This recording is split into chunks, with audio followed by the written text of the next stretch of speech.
People with disabilities have been stigmatized throughout history. They throw rocks at him and stuff like that. Don't wait for the people affected by the problem to show you how to be better, because everyone is responsible for improving their own reality. So basically, I was stressing out on how to help my brother and how to help the other people with disabilities.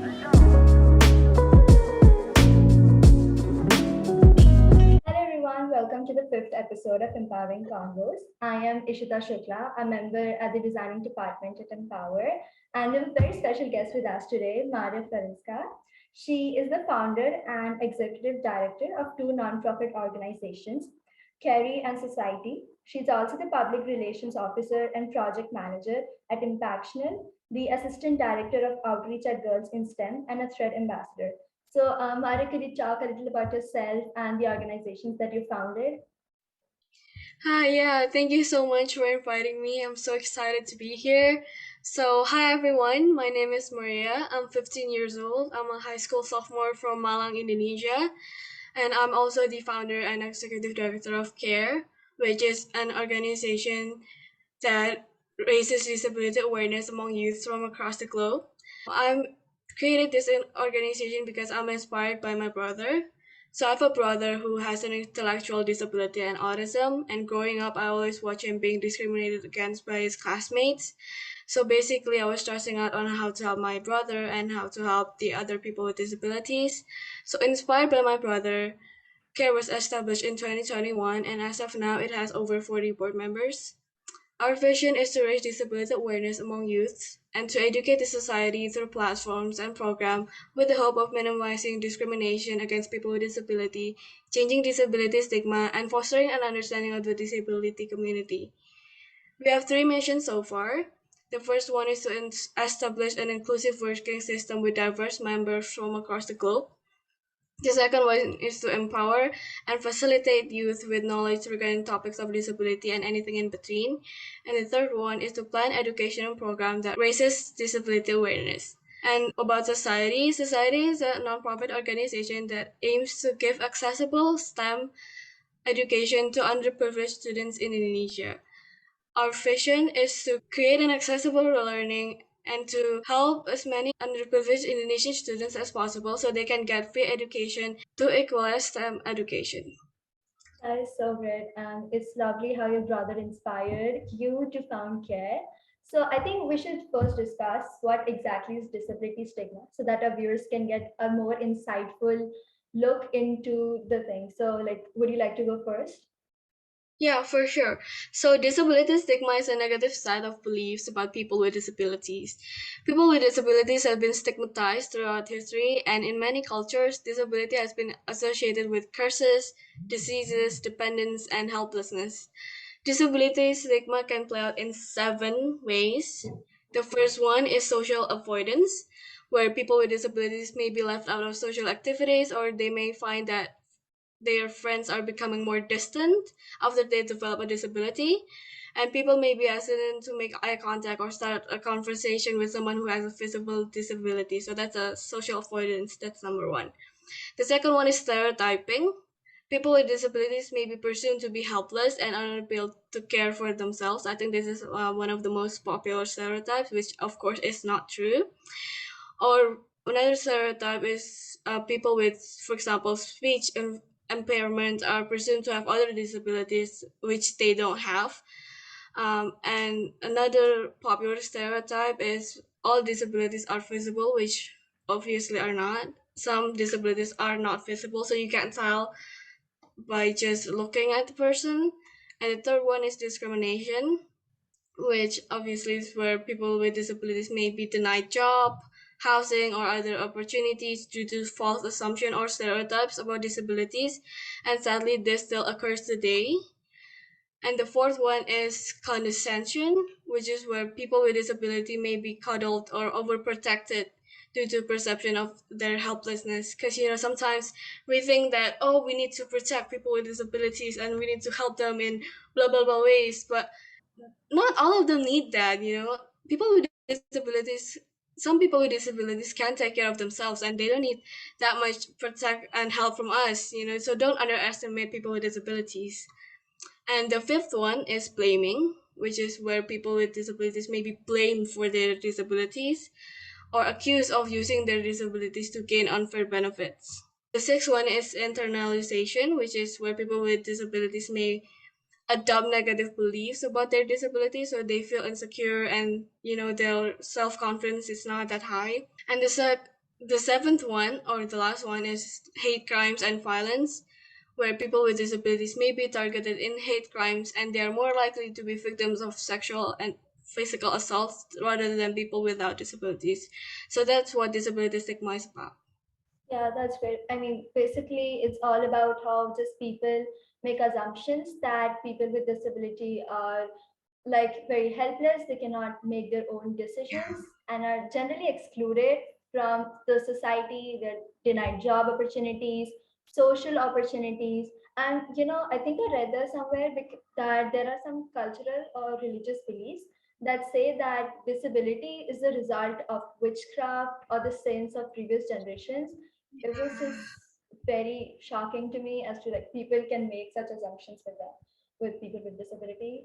I think, how about we talk about inclusiveness? Because when we think about how we exclude those um, people with disability, I think we need to think about how to make our society more inclusive. And so, what does inclusiveness mean to you, Maria? Inclusiveness is basically the practice or policy of providing equal access of opportunities and resources to people who might be otherwise excluded or marginalized, such as people with disabilities. So, inclusiveness means no one is excluded, and in inclusive world means that it is a world where everyone is accepted, like that. Right, right. I mean, if we just see everywhere people are discriminated at some point of the time, it may be gender, color, race, physical impairment, mental illness. I mean, an inclusive society is not dreamy. Some people think that it cannot happen, but if we make small changes ourselves, I think an inclusive society is the way to go in the future, because that's how we'll actually progress. So now you said that your brother inspired you to find your own organization. So, when was the first time you witnessed a case of disability stigma? How did you react to it? I witnessed it at the age of 6 years old, and I remember this very vividly because at that time my brother and I was going to our church, and there's this one group of teenagers that stopped us, and they immediately assumed that my brother has a disability just by looking at him, and automatically they just start beating up my brother. So yeah, really, they throw rocks at him and stuff like that. But my reaction was I go to the nearest house and ask for their help, ask for adults' help, because this is also a common thing with people with disabilities. They're often physically discriminated. Like people just look at them and think like they're worthless, which are very untrue. Each person they have every unique quality that can be transform into great things. So people with disabilities are not worthless, and that's the case that happened to my brother, which I assume also happened to many people with disabilities, which is kind of very sad. Actually, yeah, it happened with one of my cousins. He's actually much older to me. He's like 25, 26, and he's non-ambulant. For people who don't know, that means he cannot walk. So he uses a wheelchair.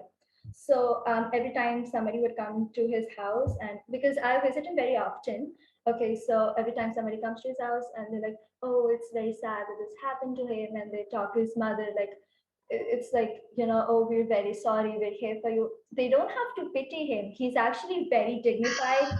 He denies to take anybody's help to do things that he can do himself.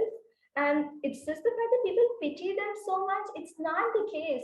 They can help themselves, they can do everything that they want. Okay, initially I saw this when I was very young, and at that point of time I used to also feel sorry for him. But as I grew up, I talked to him more and more. I discussed it with my parents that, is it right that I feel sorry for him? And it's like, no, he's so independent. Why do you feel that way towards him? He's as much capable of doing things as much as you are. He has finished his education. Sadly, he couldn't go to college because he grew up in a small town. But I think he would love to finish in college, and I know he's very capable of this. So I think at some point we both of us can relate that how our relatives are treated because they're physically impaired. So that was something I wanted to share with our viewers, that all of us have somewhere or the other have seen these cases, and how do we react to it. So I think when we've witnessed it, we see it. I think there's always a question of changing it. So how Yeah.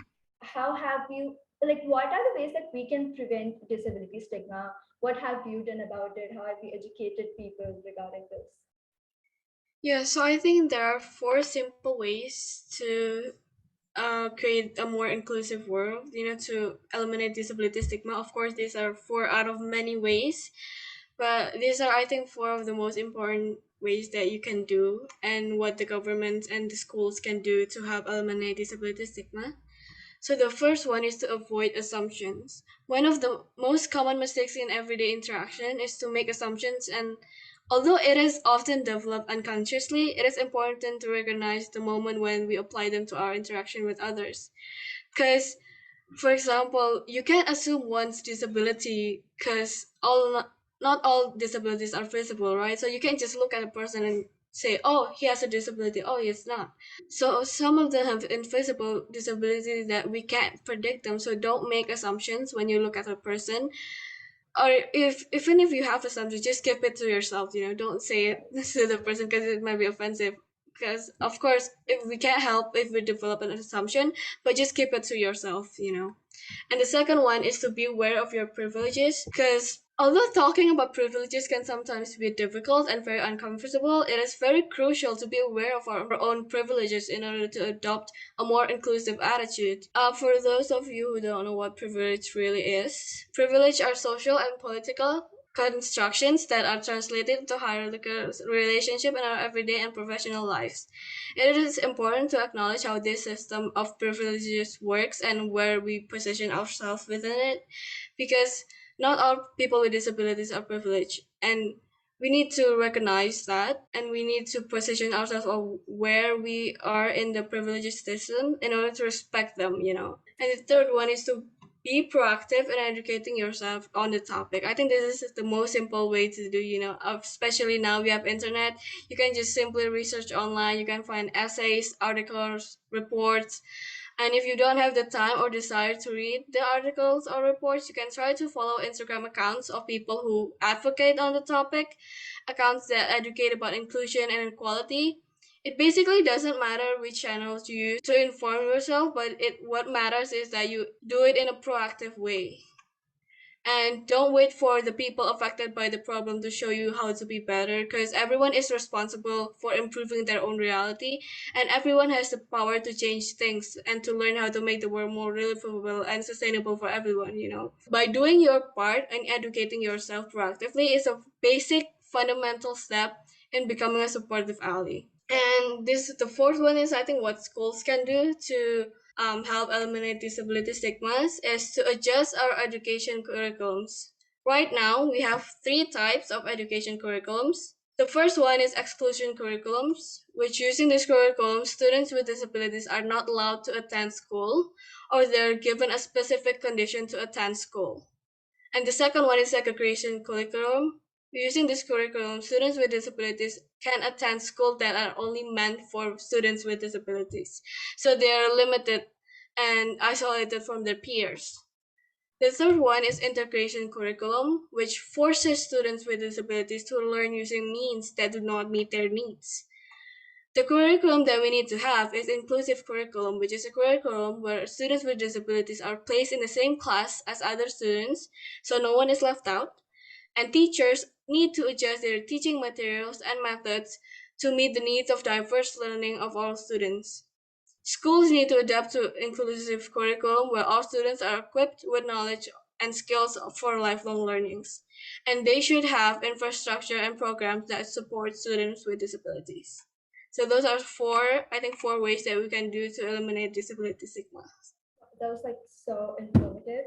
Also, one thing like that I like to add is how people should stop reminding people with disabilities that they are in somewhere or the other incapable of doing that people with not with disabilities can do. It's just they need to see that a person is so much more than his or her health conditions, that he or she is True. very capable. For example, the school that I used to study before the pandemic hit, there were two students who used wheelchair and they were not denied admissions. That was the best part. And not that, our schools added ramps everywhere. Now, if there's a set of stairs, a flight of stairs, there's also a ramp right there. And people who need, they can use the lifts. It's not just restricted to teachers anymore.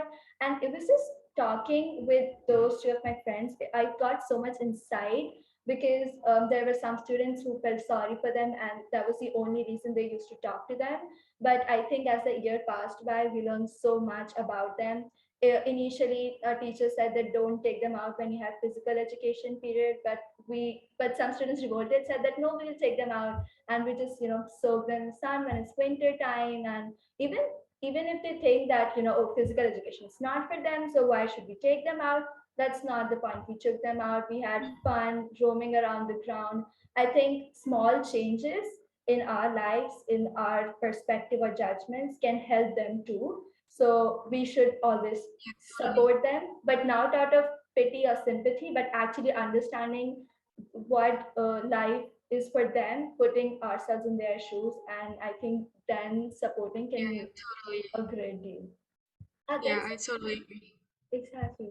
There's this one thing I read, that how social stigma can lead to self stigma. Is that how much that disabled people keep listening about from society, oh, you're this or you're that. So they start thinking that they are Mhm. incapable and worthless too. Have you ever come across that with your brother or with Yeah, my anyone? brother often come across that a lot actually. He usually when he's very good at music, but people don't acknowledge that. So whenever we ask him to play music, he's just like, "Nah, I'm not good at music, I'm probably sucks at everything." He often says that, and it really breaks my heart because he's very talented at music, but due to what people say about him, he's very um uncomfortable in playing music right now, and he's very has low self-esteem as well when he's told to play music, so it's very sad Yeah, actually. I think if a person starts thinking that he's not worthy of anything, that means that he or she has gone through a lot. I mean, just accepting the fact that you're worthless and should isolate from the world can show how much he or she has gone through. And I think that is something we all should work upon. So as we move towards the end of our conversation, is there something that we like to tell our audience regarding disability or inclusiveness, or any general view that you like to share with them? Yeah, so I just want to remind everyone that it is important to help educate yourself about issues related to disabilities. People with disabilities have been excluded from our discussions, and it is time to include them now. As a person, we must understand that disability is not a limitation. It is not a reason to discriminate against others. So people need to start educating themselves in order to make the world an inclusive place. That is so great. Maya, I cannot explain how informative and insightful this conversation has been. It You. was so fun to have you here. I just wanted to say that I think this is really the time that we start talking about inclusiveness and we start judging people with mental or physical impairment. I think it's high time that with so many things going on in the world, this is also one of the issues that we should talk about. And I learned so much from you, Maria. This has been Thank you so so much. much. Thank you. And so I hope our viewers also took away something from this conversation. Stay safe and healthy, and we'll see you next Saturday with another episode of Empowering Congress. Thank you so much, everyone, for watching this. Thank you, Maria. So much. It was very amazing.